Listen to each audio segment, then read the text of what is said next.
So hello, everybody. Thank you again for coming here and spending some of your precious time with me. I guess my buddy didn't show up. Oh, pardon? Yeah. Is he there? No, there's nobody else that's come on yet.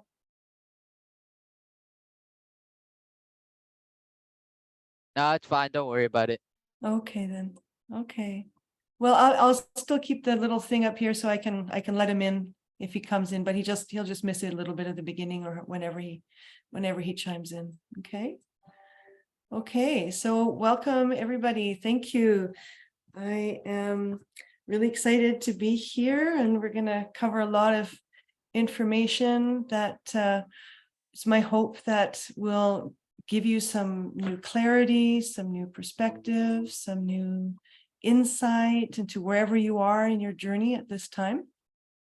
Today, we're going to explore the signature treatment that I have created called the PAL approach to healing. And it's all about becoming your own best friend in the journey of healing. Too often, we tend to be harder on ourselves than anybody else. And we really need to learn how to self-love and self-care in order to evolve our awareness, to evolve beyond the situations and the mindsets and the beliefs and the experiences in life that kind of hold us entrapped in a place of stagnation. Oh, somebody's using marker on my screen. Okay, I'm sharing my screen, but please nobody use markers on there. Thank you. Yeah, and so I'll be sharing that and giving you some foundational knowledge that you can use as a base to launch from, so that it'll help in moments of trauma, loss, sadness, confusion. When we have the knowledge that we need and we have it in a certain framework and order that makes it easy to apply, then we're more capable to bring ourselves out of states and places of emotion and mindset that otherwise block us, and we are able to shift and move them and evolve them so that we are growing through each experience rather than getting anchored in and stuck in experiences, which is what happens to us naturally if we don't have information, if we don't have the tools. That stuckness is actually a part of our survival system too, to keep things the same, to keep things as familiar as possible. So all of it is good. There's nothing that we experience that actually, isn't a blessing of some form. In Japan, they have a saying called Kensyon Bosatsu, and it means even this, there's a blessing. Like even in the hard times, even in the challenges, there are blessings. There are things that we can glean from those experiences that can actually lift and build us rather than break us down. That's a comment that my husband and I often use in our day-to-day lives. Whenever there's something that happens, we say, Kensyon Bosatsu, okay, I don't see it yet. I don't quite know what that blessing is, but okay, I'm open to the possibility, and I'll just move the energy for now until I get a greater insight. So some of the principles and the information I'm going to share is going to help you to understand your biology as well, what happens in a moment of trigger and what you can do with that. And when pain emerges, so that pain becomes like a fusion force of transformation, where it opens you to life rather than shutting you down. So we're working in the opposite direction of what we normally tend to do instinctually, because our survival mechanism, it shuts down to protect. But we have to counter that a little bit so that we can open up to life again. Otherwise, our world just keeps getting tight. And then after I share that information with you, I'm going to guide you on a daily, through a practice daily. And please unmute yourself if you would, please. Thank you, Andrew. I think that was you. And I'll be guiding you through this daily practice.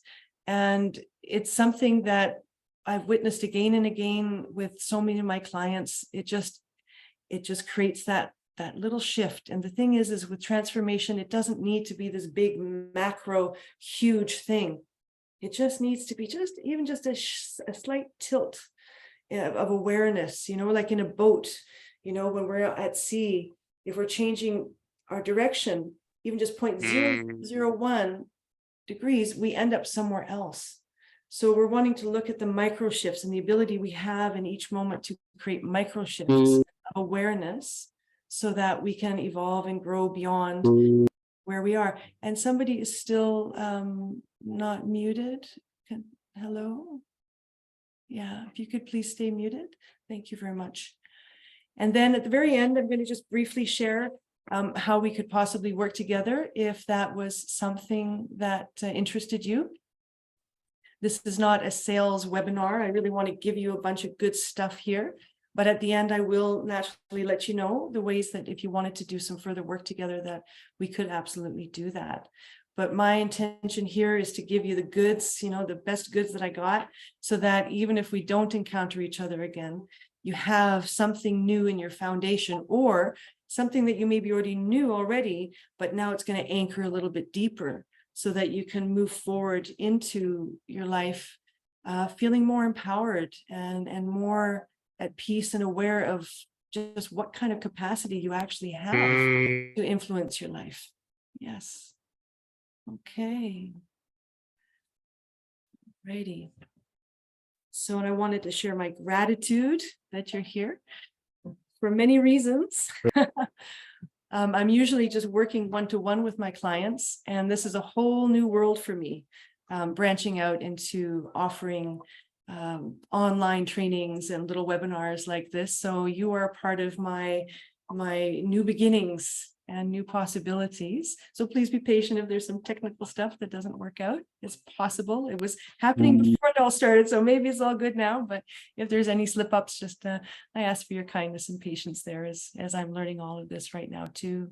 And I'm so grateful too that there were times in my life where I was so entrenched in my pain and my trauma that it felt like it would never go away and that there was no chance of getting out. And each time I always did my best to learn and to grow and to just get into that next step, those micro shifts. And eventually those micro shifts worked. And now I'm able to actually share with you lovely people and my clients things that actually really work. Because one of the things that really challenged me was I always had a sense of, a spiritual connection to life and did lots of motivation stuff, but it didn't really help me to turn the page completely. I would always end up defaulting back in at times, albeit less, but I would default back into old patterns and beliefs that it was like they had like hands hanging me on the ankles, and it was hard to get out until I started learning about trauma and trauma biology. And when we understand what happens in the body with trauma biology, everything changes, and it makes sense why so often we act contrary to what we know, or why we forget things in moments of trigger. And so I'm excited to be here because the things that I've done for me worked, and I love sharing it. It's one of my passions to share this amazing perspective and to help move forward. And there's somebody still coming on making sounds. Could you all please? I think it's you, Andrew. I think you were opened in 2 different Zoom boxes when we started, and maybe there's one still active, and that's the one that's Luana, he's messing with you. Is there any way you can remove him from the call? Yes, I can. Yeah, he's messing with you. Yeah, okay. So Look, there's 2 Alicia Gonzalez. It's Alyssa Gonzalez. Yeah, it's Alyssa Gonzalez. Here, he was on there 3 times. That's the one I keep seeing unmute. Yeah, same here. which I one is it? Alyssa can't Gonzalez. focus. All of There's the Yeah. 3 There's times. 2 all of them, of the Alyssas, and he's now talking to you saying it's Alyssa, but it's him. So where is, I don't even find him on here anymore on the list though. Yeah, I Mute think he's all, talking to you mute right all. now. Okay, so I don't I've know. just pressed, yeah. Because Now he's changing his name and it's James Benton. He's just trying to take over.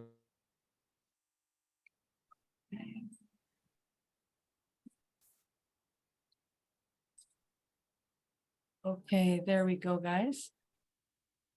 Let's see if we have, The other 2 Alyssas, it's the same person. Okay, let's see.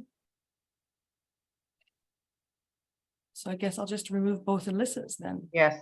And if there's a real Alyssa there, then you can come back in. Okay.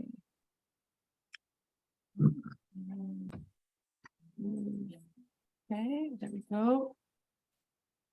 And okay, I think we're good. Yes, okay, awesome, guys. Thank you. Thank you for your patience with that. That was kind of interesting. Never encountered that. All the things awaiting me in this digital world. So all to say, I'm really grateful to be here. I'm even grateful for oh, there's still a sound there. Who is doing this? He's put his name as Shelley Cardinal now, so he's hiding Show behind me. yourself, Shelley, on the one you're at, and then Luana, take him out on the other one. Now he's hiding as Heidi. There's two Heidis. Oh, this is so not nice. Whoever you are doing this. I don't know how these people have this time, but they do it to Zoom meetings all the time. Really? It's so weird. Wow. Okay, remove. Okay. I'm gonna remove another. So they tap into other people's names. So then I'm actually also maybe deleting some people. No, you know how there's the 3 buttons on your Zoom screen? They can just change their name to anyone else's name and just hide and keep doing that so that you can't find who's talking. So he just did that to me, and then he just did that to Heidi so that he could keep messing with your stream. But I think you've got him out now unless Jill is also him, because Raina, Heidi, and I are all showing our cameras. So Interesting. Oh, that's a shame. So, okay. anyway, sorry to throw you off track, but I could tell he was just going to continue escalating, and I didn't want him to take over your whole Zoom Yeah, call. no, this is new. I've never experienced that. Sorry, everybody. Yeah, how do they do that? Okay. Yeah, Jill hasn't shown her face, so I don't know if, Jill's a really good friend of mine, so I'm pretty sure it is her, but she might be Okay. not, yeah. Okay, beautiful. All righty. Okay. Welcome to the adventure. All right. Okay, so let's get started. Sorry, guys.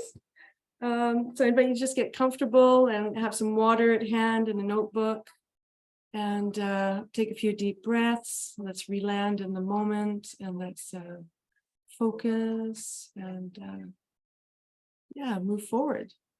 So in the banner that I created, I was writing about alchemy, so exploring the alchemy of transformation.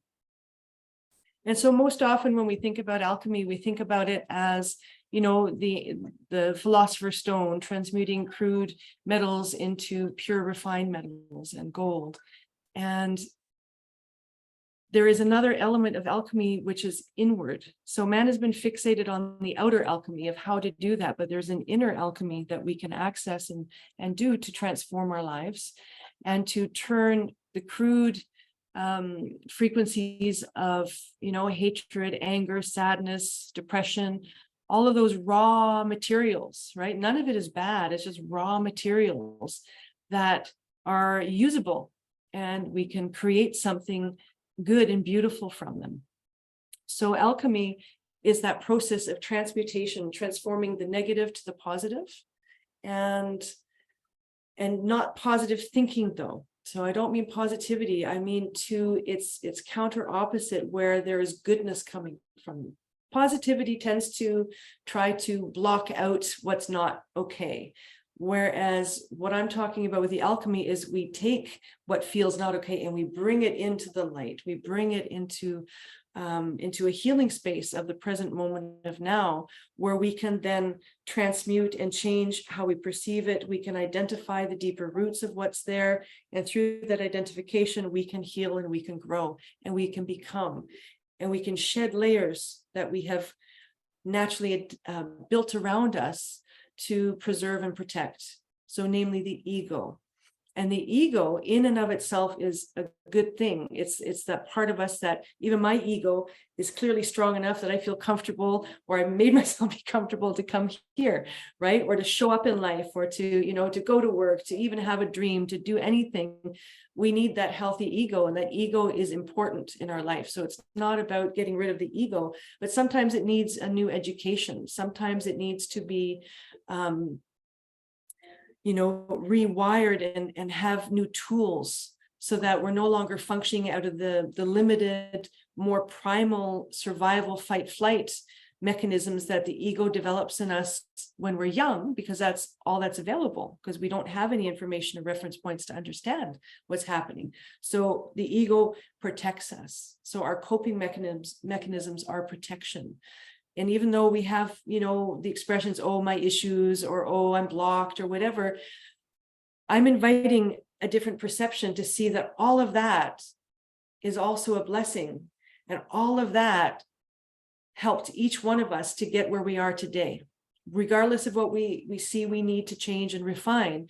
But we can give gratitude for those parts of us that, albeit not refined and, maybe reactive or melancholy or sad or defensive, or all of these different ways. But regardless, those mechanisms protected us and brought us where we are today. Every single one of us. And so alchemy is embracing that, taking those substances and saying, okay, what can I transform this into? What can I glean from this pain? What is it opening up in me, right?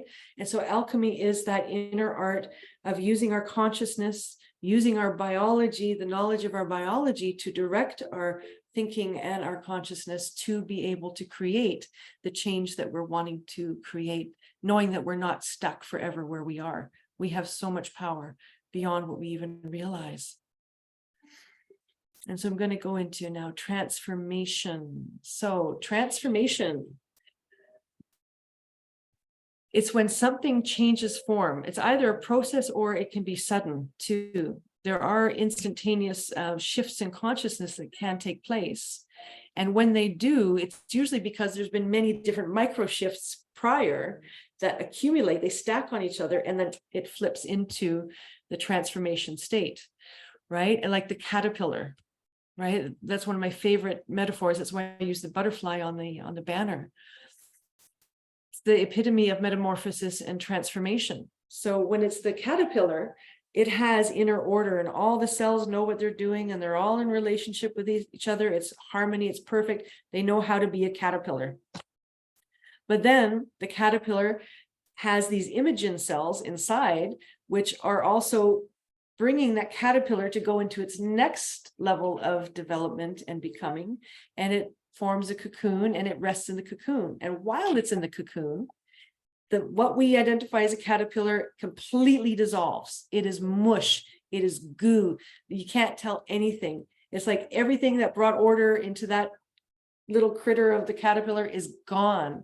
And that's when the imogen cells get activated, and the imogen cells have the blueprint for the butterfly in them. And so what we don't see in the cocoon is this mush and how undefinable it is. And we also have that stage whenever we're in a moment of transitioning, or even when a sudden shock or pain, it's like we're suddenly put in this cocoon and everything is like not the order that it used to be, right? And then when we find a way to hold space for that goo, for that not knowing, because we're so stuck in our culture. We have this fixation with, I have to know, and I have to understand, I have to define, I have to label everything. But there are ineffable elements to life, and who you are, who I am, who we all are, and the background energies of creation that we need to learn to surrender and to let that go, let that fixation go, so that we can hold space for that transformation, so that we can become the butterfly, that area and context of self and consciousness. And we have that transformation process multiple times in our life. It's not just one time and I'm a butterfly. We have many elements and many aspects to who we are, and many layers to each element and aspect. So healing is never just a one-time thing and boom, it's done. Usually, particularly when we have ongoing, repetitive experiences, it shows that there is a deeper wound with many layers to it. And each time we heal something, we wash away one layer until, we go through all the layers and we get to the core. And then that's when we transform. And that's when we can heal, when we go through the layers. And so like the caterpillar, this process going through in each layer, our whole worldview gets shattered. What we define as ourself gets interrupted or questioned. And instead of being confused and afraid of that, even sometimes, or judgmental, to embrace that we are equal to nature, and nature is constantly regenerating and renewing itself. Even a blade of grass is not the same as it was even a second ago. Its format is the same. It is a blade of grass, but it's not the same inside molecularly. Right? So we're always doing these, we're always having these micro shifts and movements. And then we have the big ones like the caterpillar, where it might take a little more time for it to make sense. And we need to just let the cocoon be the cocoon and not try to pick at it and try to see what's in there, because then we're going to interrupt the process of becoming. So transformation is that momentum of, it's like that the in-between place from the old to something is moving and coming into creation to the new creation. So to create more space for that and understand that it's okay to forget what we knew 5 minutes ago, even sometimes when something happens. It's okay that, we change, and that we can give ourselves that loving space to be. Because we don't know how to do that anymore in our culture, and we crave it and we need it. And the world can't give it to us. We're the only ones who can create that space for ourselves. And then as we do, then the world around us tends to open up and reflect that back to us. And the process of transformation, that discomfort also comes when we have to meet parts of ourselves that, we kind of don't want to have to acknowledge and admit, like our shadow self, right? When we have to see that, I'm actually not as perfect as I thought I was, even though we all know we're not, but still we have a persona that presents itself as if it's already complete. And so that persona has many different layers and shadows in that too, that block our ability to transform. And so we go through discomfort when somebody challenges us, or a situation puts us in a place that, it triggers us. And then we have that friction there. And that's a moment of transformation that's looking to happen.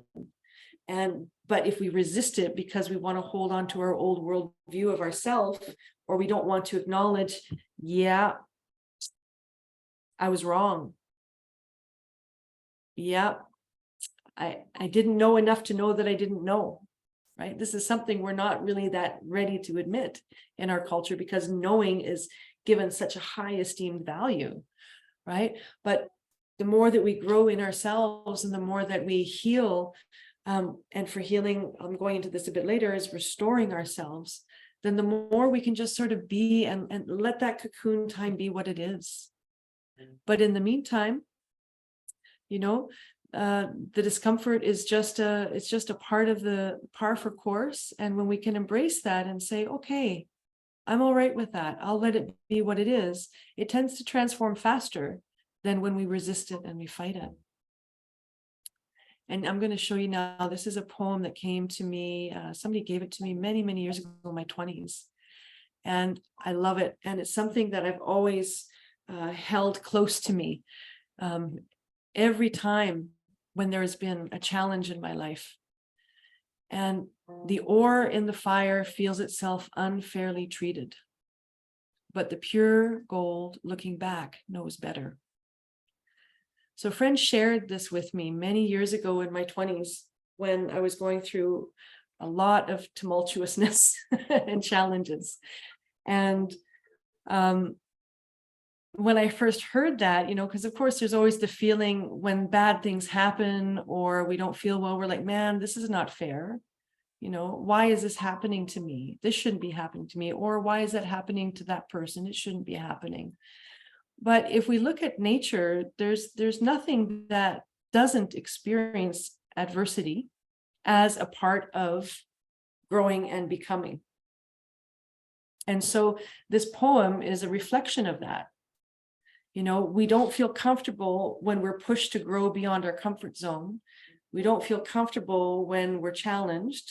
We don't feel comfortable when, new information comes our way that, makes us have to question ourselves, or when we have to admit that we have some, less than shiny parts that need some attention to grow into greater consciousness. It feels very uncomfortable. We feel unfairly treated. We resist it. But actually, that whole process is the process that brings us the freedom that we're looking for, that we want. But we have to be willing to go through the fire, go through the fire of transformation to come to the pure gold. And then when we look back, we say, okay, I get it now. Now it makes sense. So that's the alchemy of transforming our more stagnant and stuck perceptions, beliefs, attitudes, patterns, traumas, pains.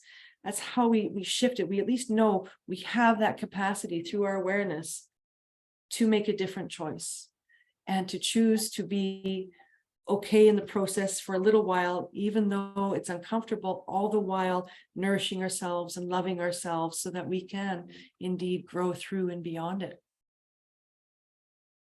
And so, as I was saying, my journey, has had a lot of ups and downs, a lot of different traumas, a lot of the things that I've had to go through to get where I am today. And now I can say thank you for all of it. But there were times when there was no way that I could ever say thank you for everything. Some of the experiences that I've had, of trauma, of abuse, of losing everything that I'd built up in 4 years. I lost it all in 24 hours, had to start with nothing, rebuilding myself, redefining myself multiple times again and again and again.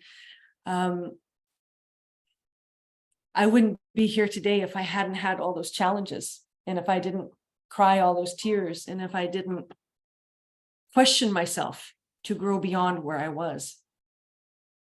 And so for me, this whole journey, even though it's painful at times and still is, I still have my moments. It's not like that stops.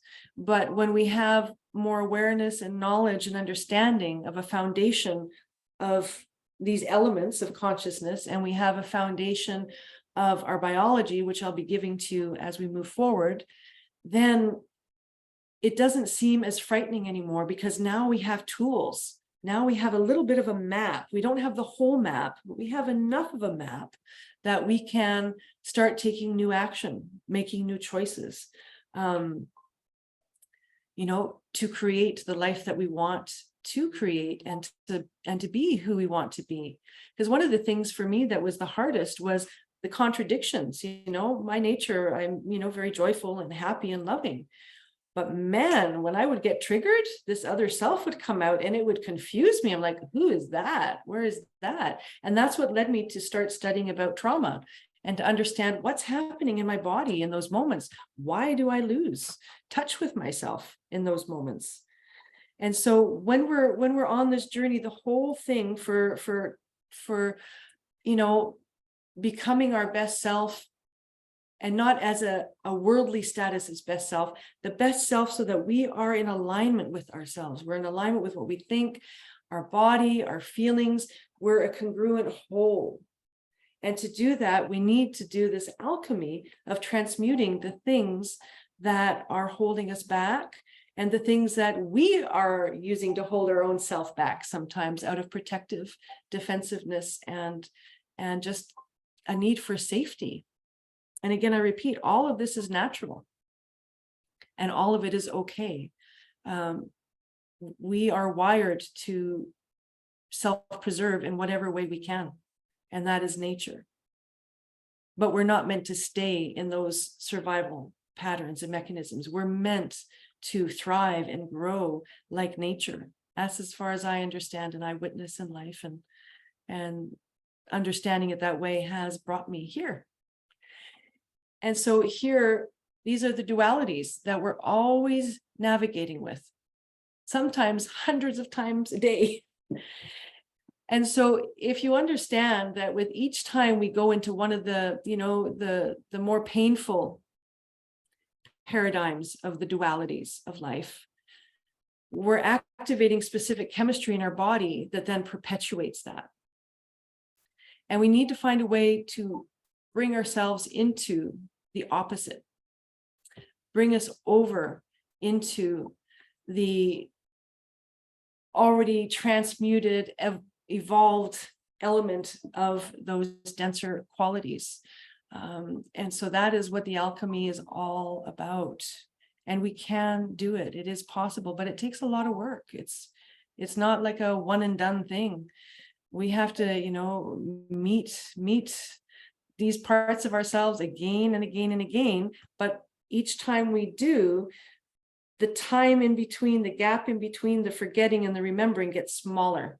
And so then we remember more often than we forget, which is great. Okay, and then, so here is, and again, this is my first time here doing this with all these beautiful slides. And I created these slides in this way. I didn't want to have to be, front and center the whole time, because you don't really need to look at me. So I created these slides. So they're beautiful images of nature, and our body naturally responds to beauty, and it helps to settle us. And so I wanted to have these here so that they are there to imprint and inspire you. And at the end, when we do question and answer, I'll go on the full screen then. But until then, please enjoy these slides and be patient with me as I go through them. Okay. So this is just another little piece of information of the alchemizing and how we do this. So my PAL system is these three qualities and attributes that we develop: these: presence, awareness, and love. And what I have found is that if any one of these three isn't in the equation, it's hard to completely transmute the denser realities, as on the previous slide. We tend to fall back into them unless all of these three are being engaged and activated. And we need these in order to create transformations enough, again, the micros, to create a new momentum, to move forward and to move towards healing and empowerment. So healing for me is not an etheric, out there kind of a concept. Healing is very foundational. It is the dictionary version is a process of making or becoming sound and healthy again. And the original word of healing from Latin integrare means to integrate and make whole, to restore our inner wholeness. So for me, healing means we are calling back the broken and fragmented parts of ourselves that got lost in trauma, that got disconnected. And we're calling all these parts of us back so that we can be whole again. We're creating a safe space so that we can live from our soul and live from our essence, rather than living from our fear and our protection and our survival. Because living from survival and fear is just not, it's not happy, and all of these emotions, the fear and all that, has its purpose, but we're not meant to spend 100% of our time there. And so we really are in deep need of integration and coming back to a full sense of self, so that we can show up whole to every moment, with the capacity to meet the moment aware and present. So here I'm going to go into share a little bit about pain. And just, I'm doing all these definitions because we hear these words all the time, but not everybody has really gone deep into the meaning of what it is about, you know, and to understand how that impacts us. And so this is the pain for the physical body, you know, an unpleasant sensory and emotional experience associated with or resembling that associated with actual or potential tissue damage. So this is more about physical pain. And that also ripples and creates also emotional pain. So they kind of, you know, feed into each other. Emotional pain is a state of feeling broken that involved the experience of being wounded, loss of self, disconnection, and critical awareness of one's more negative attributes. And so emotional pain, we are wired to avoid pain, our biology. We are wired to seek pleasure and avoid pain. And that's why it's so hard to change, because our natural instinct is to avoid the pain that will naturally surface in the process of healing. And so if we don't embrace the pain that's there, if we don't understand that it has a usefulness to become something more, to evolve into self-knowing, to evolve into self-awareness, if we don't understand that that is the potential of pain, then we end up just staying in our old loops and our old patterns. And, you know, we might change a little dot here, but not enough to create enough momentum so that we create a new trajectory for ourselves where we're navigating life and pain in a way that we're actually engaging in building our inner resilience and creativity and finding our way through. And what can we create from these experiences so that they're not crippling me anymore, but they are actually building me. And there's a mystical way of seeing pain as well. And this quote came to me that I'm about to share here, is understanding that, you know, it's also a catalyst to awaken and cultivate wisdom.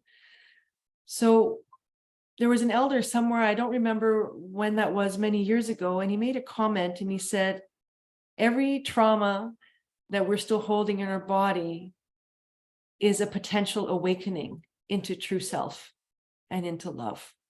And I thought, wow, that's a really beautiful way of putting it. And I've experienced that that is true. But again, if we don't know how to handle pain, if we don't understand its purpose, if we don't understand that we're not just stuck with it, if we don't understand that we have an innate ability to influence our inner state and influence the pain so that it can actually really heal and become something that's good in our life. If we don't know that, then naturally we're going to run away. We're going to defend, we're going to fight, we're going to hold our stand, you know, and we're going to withdraw. And that's all, again, very natural for our biology. Our limbic system, which I'm going to get into in a little bit, is wired and it's doing its best it can to protect us. And here, this quote here came my way when I was 18, and a friend of mine introduced me to a poet from Iran named Khalil Gibran. Perhaps some of you know him. And this stuck with me. This is another one, like the ore and the fire. This is another one that has stuck with me my whole life since my youth. And it's, your pain is the breaking of the shell that encloses your understanding, even as the stone of the fruit must break, that its heart may stand in the sun. So must you know pain, like in nature. And could you keep your heart in wonder at the daily miracles of your life, then your pain would not seem less wondrous than your joy. And just feel into that for a moment.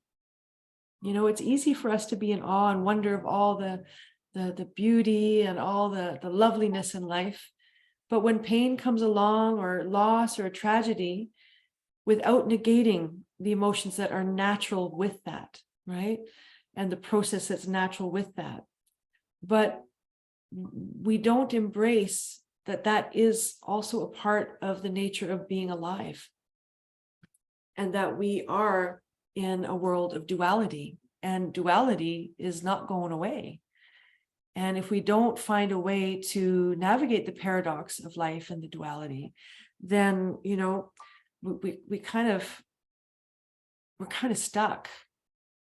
And then when we get stuck, we stagnate. And when we stagnate, there's no new movement. And when there's no new movement, then that's when we get into the crippling states of overwhelm, maybe even anxiety and depression, all places that I have been myself as well. And I know how hard it is to get there, to get out of there. And when we can shift, like he's offering here, to see the wonder, the fact that we are even alive to experience pain. There is a miracle in that we're even alive, and that even exists, and that's even a capacity to create a different kind of an experience of life. It is indeed a wonder. And when we can embrace that with more joy, really sincerely feeling the truth of that, not washing over it with positivism, but really embracing the truth of that, it changes us. It changes how we show up in the moment. It changes how we navigate in the inevitable challenges and losses that we will experience in life. It's inevitable. So wouldn't it be nice to be able to find a way to navigate that better and be able to maintain even just a little bit of an ember of happiness to carry us through the darkness. We need our light to take us through the darkness. If we just succumb to the darkness, there's no light. We cannot make it out alive, energetically, emotionally. We need to cultivate our light simultaneously as we're going through the pain, even more so in those moments than when everything is happy and good. So looking at the paradox of healing, looking at those opposite forces, the friction that's created, that ignites new creation. If we didn't have challenges, if we didn't have pain, if we didn't have arguments, if we didn't, misunderstand each other a lot of the times, if we didn't have these moments, there would be no possibility for something new to grow and evolve. And we're all here to grow and evolve. Nobody has all knowledge. Nobody has all understanding. But somehow we kind of convince ourselves that we do, and we stay comfortable in that. It's a little bit of a denial delusion we have, so that we can keep our world intact, which is, again, a necessary thing that our nervous system is creating for us, because we want to feel safe. And if we don't feel safe, we create these armors around us, right? But without the friction, like two sticks rubbing together, there's no flame. And so when we can understand that every conflict that we have, every emotional challenge that we have, it's equally, as much as it is hard and painful, it is equally showing us a potential to open our minds, to learn something new, to encounter ourselves in a new way. And with that, when we engage that friction with consciousness and awareness versus reaction, that's when things start to move forward, rather than just looping, where we have the same conflict all the time, the same story all the time, the same arguments all the time, the same inner arguments with ourselves all the time, the same inner judgments with ourselves all the time, or the judgments outside. So, unless we embrace that all of that is okay and all of it is on purpose and it's all kansion bosatsu, like I was saying before, it all has its blessing and its purpose, right? We just need to be open and willing to say, okay, I don't know how this can have a purpose for me right now, but the world is intelligent, life is intelligent, and that intelligence is in me. And there's different laws of nature at work, laws of resonance, law of magnetism, laws of attraction, different things like that. Those are all foundational truths in life. And so I know, I have to admit that I don't know everything, and I don't even know everything about myself yet. I'm 52 years old and I'm still learning about myself.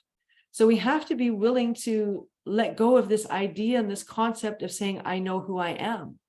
Most often we just know our patterns. Most often we don't really even know who we really are under those patterns. And so healing is about getting underneath those patterns so we can actually get to know who's really there in the background, who got buried over from traumatic experiences, from loss, from confusion, from experiencing life in a way that, made us feel alone, made us feel not safe. And our prime directive of our nervous system is to make us feel safe. So naturally, we will be defensive when that friction comes. But we need it. We need the conflict. We need the challenge. Conflict is a catalyst for growth.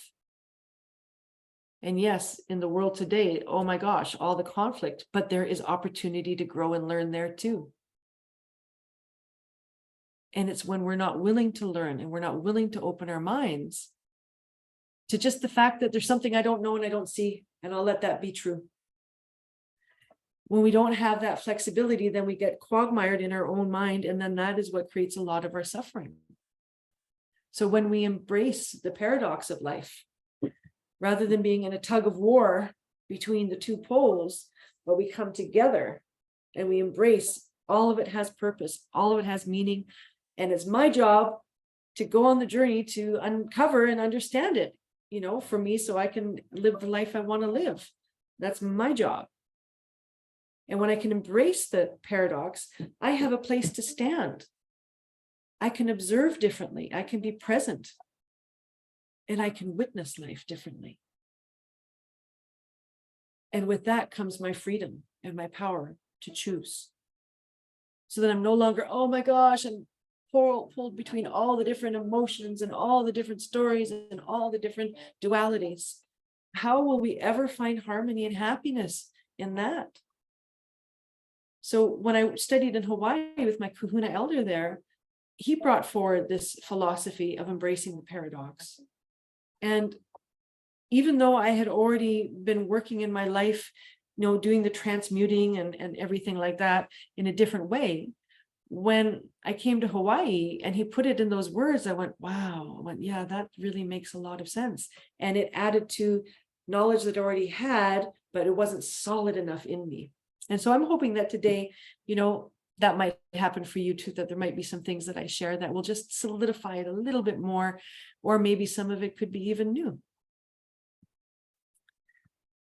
Okay, so I'm just gonna go here, just check where I'm going here. Okay, so now I'm going to go into the process, explaining the process that I offer in my work. So the process is to become your best friend, your own best pal. Cultivating the ability to bring presence to your moments, especially in a trigger. It's easy to be present when things are beautiful and warm and you're drinking your cocktail on the beach, or you're with the person you love, or you're cuddling your pet or whatever. It's easy to be present in those moments, but it's hard to be present in the painful moments. And that's what we need to learn to do in order to move forward, in order to progress forward in our life. If we don't, then we're constantly living in avoidance. And if we're living in avoidance, that means we're living in denial. And when we live in denial, we have excuses, we have stories that only create more and more entanglements until our happiness is really sucked out of us, because there's no happiness in that. And to cultivate presence means that I'm willing to sit with whatever is and let it be what it is, without naming it, without labeling it, without trying to define it, but to be present with it as the first step. Because until I'm present with something, I can't affect it. I can't do anything with it. And then it's about cultivating awareness. So, okay, here I am, there's a trigger. I'm present. I feel really uncomfortable. I feel like I want to, I feel like I want to just like blow up at something, right? So we're wanting to harness that space between the stimulus that's activating me to want to blow up and the reaction. There's a space in between, there's a gap between stimulus and reaction. And when I am present, then I can land in that space between, and then that's when my awareness can awaken to observe what's really going on here. What's happening here? And when I can do that, when I can pause in that moment of presence, and then I can be aware and look for the clues and understand, okay, I'm triggered. And this has less to do with the situation at hand and more to do with something in me that's been activated. And then when I bring love into the equation, when I love myself, when I understand that every one of my weaknesses or my flaws, the things that we call, or my issues, were all the best attempt of my biology to survive. And the person in front of me, if I'm in an argument, same thing. Survival and safety. And when I can bring love into that knowing with that awareness, that's the magic. That's when everything starts to shift. So first I need to be present so that I'm not just taken into the undertow of my reactions.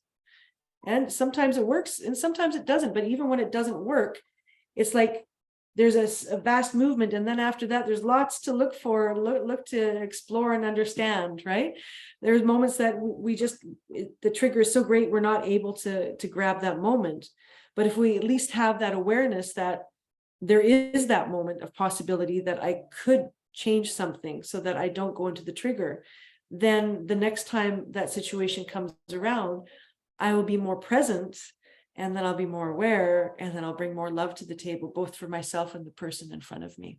And this is an ongoing journey. It's not like we do it, and I've said it already before, and we're done.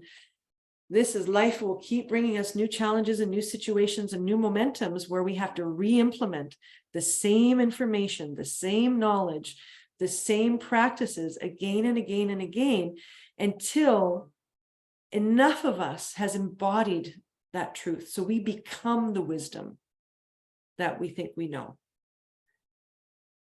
Knowledge doesn't bring transformation. Embodying it, living it, tasting it, trying it. Everything is theory. Everything is just a best guess until we put it to practice. And only when we put it to practice and we find it works or doesn't work, that's when we have the authority to make a comment on anything. Right? So when we bring ourselves to be willing to engage that process again and again and again, as we gradually grow and it gets less distressful and we get more knowledge and more wisdom, then we have a path that we can go. We're no longer like, I remember the moments of overwhelm, and it was like everything was dark and I couldn't see anything and I didn't know where to go, and it was just so overwhelming. And then in those moments, there's the fear of, can I even make it to the next moment in life? Because it was so overwhelming. But still some part of me made it through. But then as I started learning all of this, it's like, okay, now when I'm in that state, if it happens, and it still does happen from time to time, because there's new situations and new circumstances. But now it happens for just a split second, and then I can change it and I can bring myself out of it because I have a path. I know the steps to take to bring me out of it. Anchor in my presence, build awareness. What's actually happening here? I'm triggered. Has more to do with me than the other person. What am I seeking in this moment? Oh, I need love. Oh, I need safety. Oh, I don't feel understood. Okay, where can I give myself that? And then I give myself the love, understanding that those moments are just pain coming out of me and looking to be healed and transformed. And so in this PAL system, I'll be sharing the practice with you shortly. I'll be bringing you through with a breath work, and it's about helping you to get into that present moment, and using affirmations and visualizations in the process of that as well. And I just want to go into presence here. These are some of my slides that I made. So the present moment is our only time of power where we can influence and affect our lives. We can't affect the past or the future. Only the future we can affect, only because what I do now will affect the future. And that way we can, but otherwise everything is now. And with every choice that we make, we are creating what our momentum is leading us towards, and what is coming towards us as well. So when we learn to pivot in the present moment, in those moments of trigger, and in those moments of getting caught in melancholy or regret, then we have that power and that leverage to actually create the change we're looking for in our life. And here's my slide for awareness. Awareness precedes all change and transformation. We cannot change anything until we are aware that something needs to change. When I was saying, unless I am present with what is and I name it and I acknowledge it. Yes, I have anger. Yes, I am sad. Yes, I have this defensive aggressiveness at times. Yes, I have that. Until I sit with that, I can't change anything. And the beauty is once we make one change, it just starts to be like a domino effect. It starts transforming us because also our soul and our being wants to flower, wants to thrive. And so once we set that in motion, then things start to open up for us that wouldn't otherwise open up if we didn't engage in that part, in that path of making new choices and being willing to embrace that, there's more going on than what I know.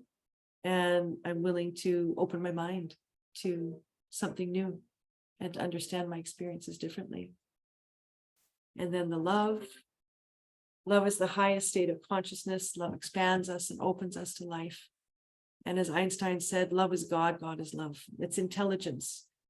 For me, my thought has always been, I've always felt this presence of God, love. I'm not attached to the name. Love is my religion. That's what I say. I've been influenced and touched by many cultures, and every culture has their way of bringing forward this love. And, it's intelligent, and it's a force that was here before we were here, before we were even born to even name it. So love is that deeper, ineffable force of good that's upholding life and wants life to be nourished and to thrive and to grow and become its full true self. So the orchid can become the full expression of the orchid, and the oak tree can become the full expression of the oak tree. And when there's love, there's gratitude, there's unity, there's oneness, there's joy, there's compassion, there's happiness, there's empathy. And love is the most transformational force on the planet.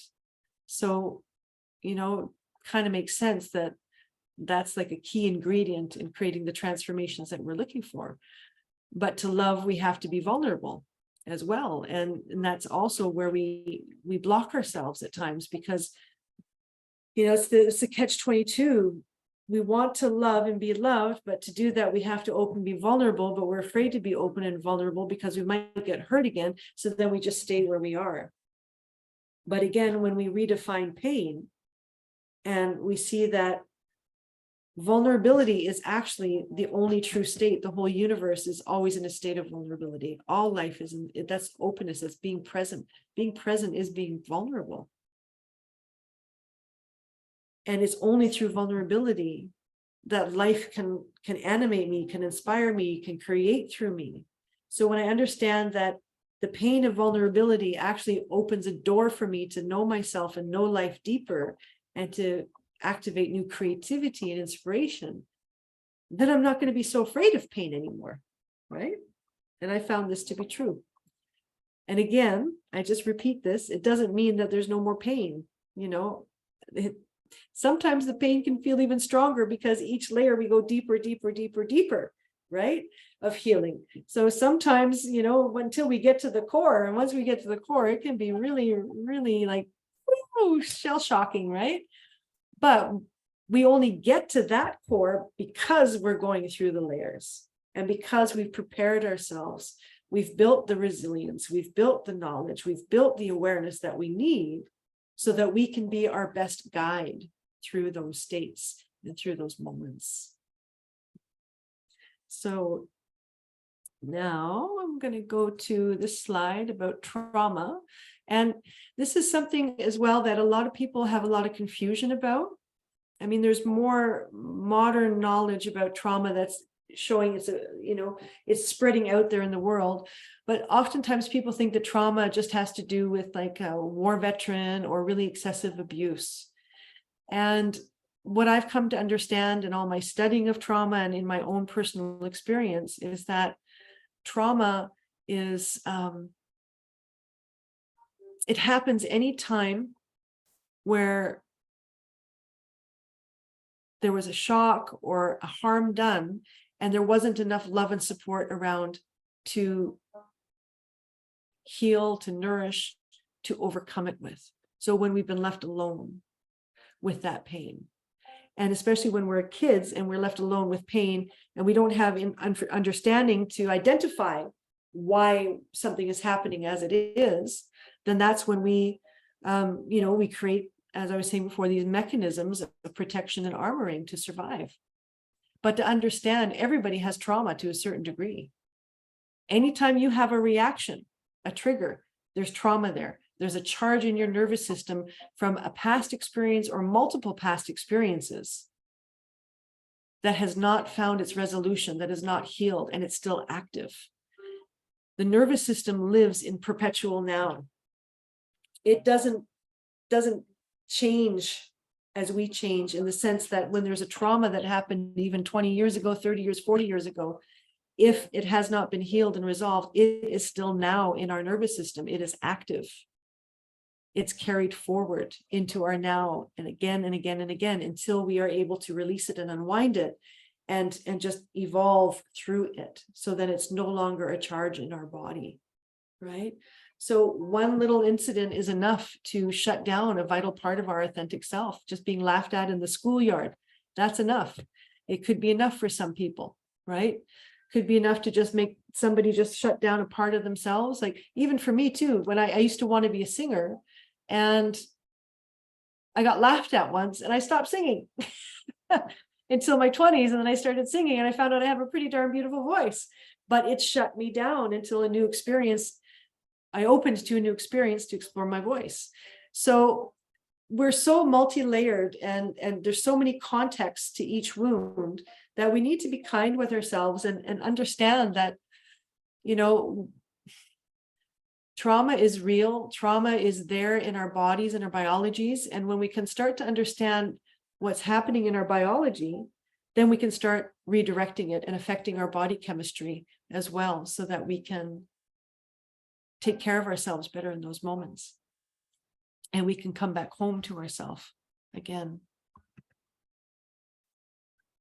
And this is your beautiful brain. How much do you know about your brain? Most of us don't know much until we learn. And that's a part of what makes life really confusing. If we don't understand how our brain works and what's happening when we are triggered and when we are encountering these elements in ourselves that confuse us, then there's not much of a way forward. Then again, we just keep circling in loops. And this is our brain. So this is the limbic system, the reptilian brain and the limbic system. So these are our fight or flight, survival, and emotional sections of our brain. And when we're triggered, they get activated and they fire up and they take over our whole biology. They take over, they send signals through our vagus nerve to the whole body, and all inner functionings slow down, all blood goes to the extremities, and we become highly reactive. So when you see somebody who's highly reactive, you can be sure that their nervous system is so charged from past events that it's overriding their capacity to be cognitively clear or to even think at times. Because that's what the limbic brain is designed to do. If we are in the wild and there's a tiger around the corner, we need that system to go on and fire on in an instant to instinctually get us to safety as fast as possible. So it has to shut down our frontal cortex, that is the thinking part of our brain, the perception, pattern recognition, problem solving. It has to shut that down. Because if we stand there like, well, maybe that tree or maybe that tree, yeah, by then we're already dinner. The tiger's already gobbled us up, right? So the limbic system is important. It's not betraying us. It's trying to keep us safe. But sometimes it can feel like that. But when we understand that all of our coping mechanisms, all our defenses, all our protections, all of our, less refined emotions were created to help us survive. But again, we're not supposed to stay in that survival forever. We need to find a way to come back and bring our frontal brain on board online. And so the technique that I've developed, which I brought together from many different modalities of healing that I've learned, this technique helps to create that bridge so that you can have cognitive control and capacity of your emotions, of your mind, of your actions.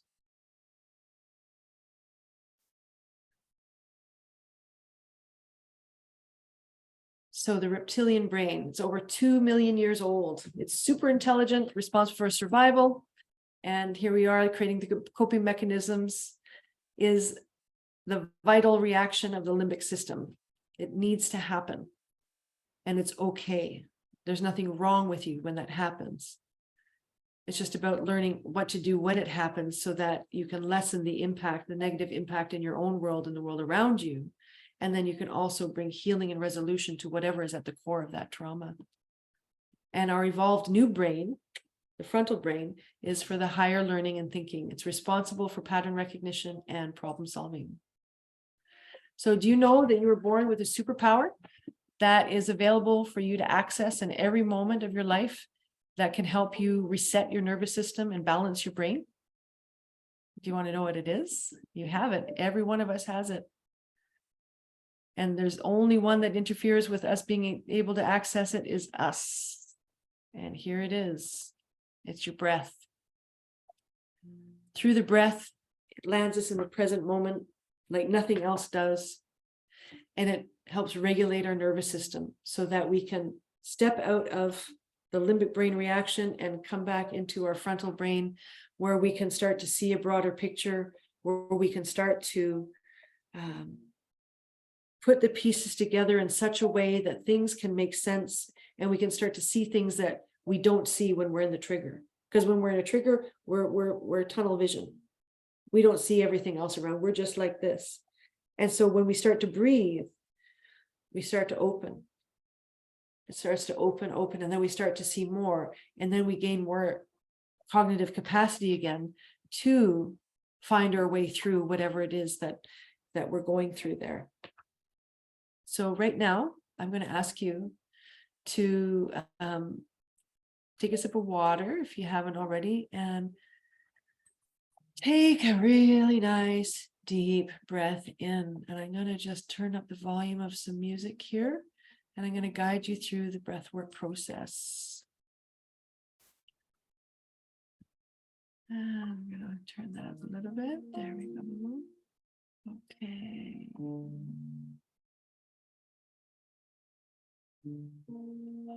Something came up here from, yes.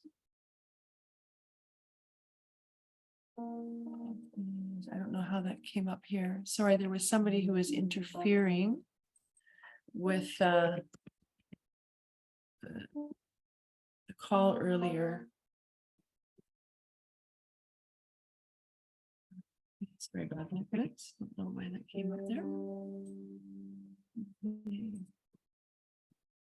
So, and then we're going to come back here, take some nice deep breath.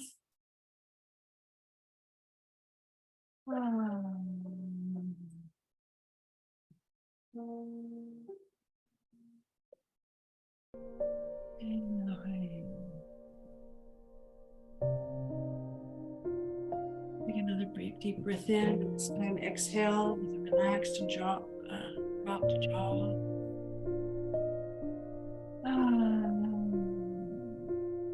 Really important when we're breathing. There's many different forms of breath work, but when we're doing breath work to regulate our nervous system and to land into a harmonious present moment, then we need to really let go of the jaw.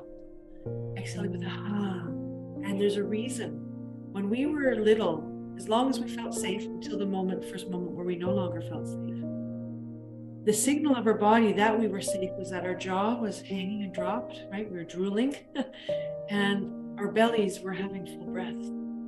So when you reenact that breath of exhaling and full belly, it activates body memory of safety. And so this is why we want to do that. And you'll notice that as you're taking a few breaths, your jaw's going to go back up, it's going to clench. So just bring awareness, be present and be aware of that. And each time, let your jaw drop and relax. And now we're going to create a rhythm. Breathing in for the count of 5. And then exhaling for the count of 5. Jaw relaxed, creating a rhythmic flow. Round your shoulders, feel them drop. Feel your body surrendering more into the moment you're in. Deep breath in.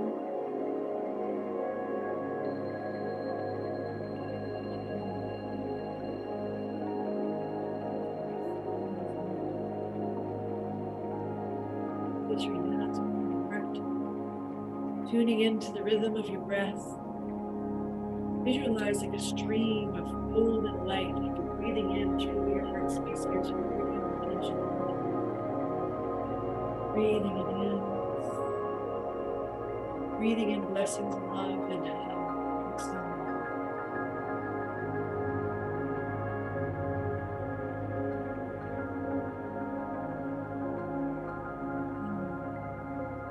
And now I want you to bring your attention and awareness to a time, memory, when you felt love, felt loved. It can be a memory of a person, yet, a moment in nature.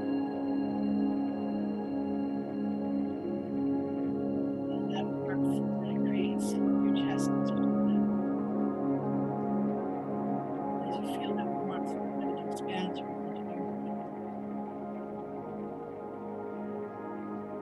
in Hawaii, aloha means in the presence of the breath of God. Understanding that aloha, love is in the breath of God, that mana is there for us, and love is just a breath away. Breath of love.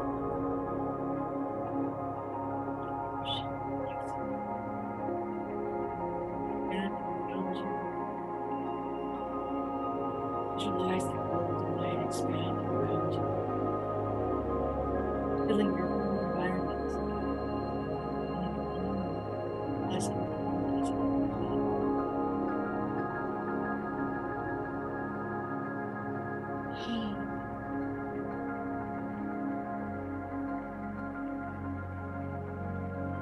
Now, see that light extending even beyond your home, into your neighborhood, your province, and your country.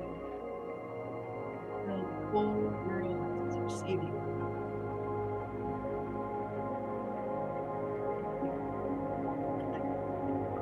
Influencing the region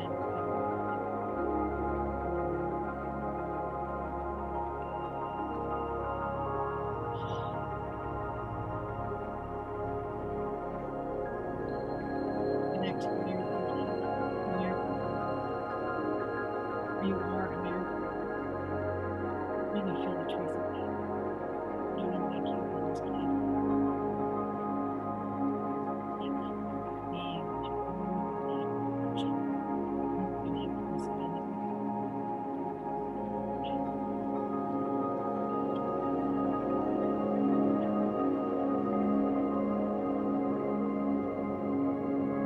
connect to the feeling of gratitude in your heart. Give thanks for the grace and goodness. Thanks to our family, friends, loved ones, people who loved and that have loved you.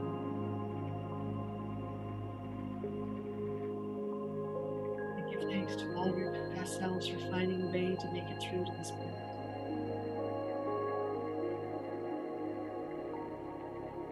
And give yourself a ginormous hug. Hold yourself.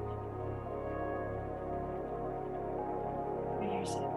Send that hug back into time to all past selves. Especially send back pivotal points in your life where there's pain, tragedy, you needed anything.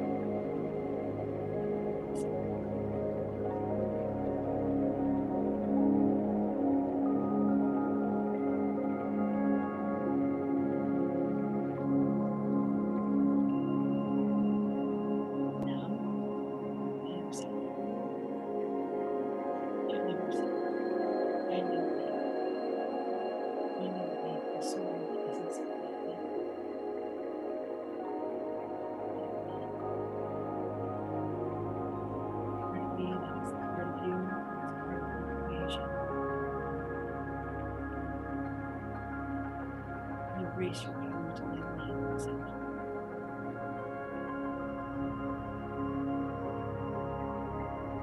we've had this power.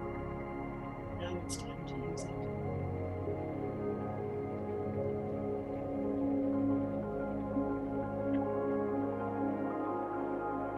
Thank you so much.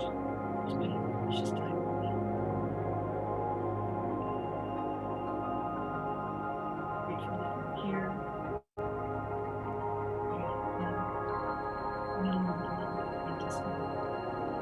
Thank you. Heidi, is here. Thank you for joining us today.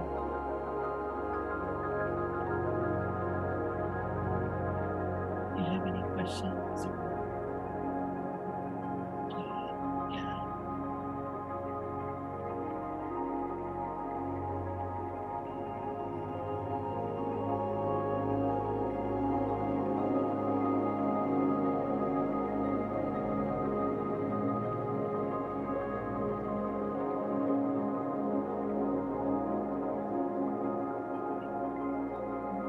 We'll finish this now. I haven't mastered the ability to look at comments while I'm presenting yet. That'll come. This is soon.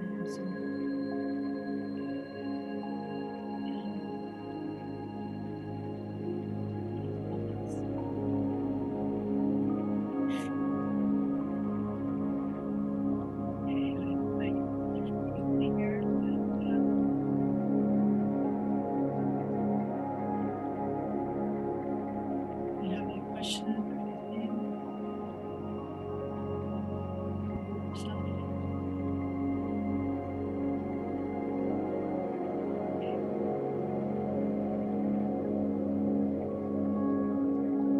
It's just a long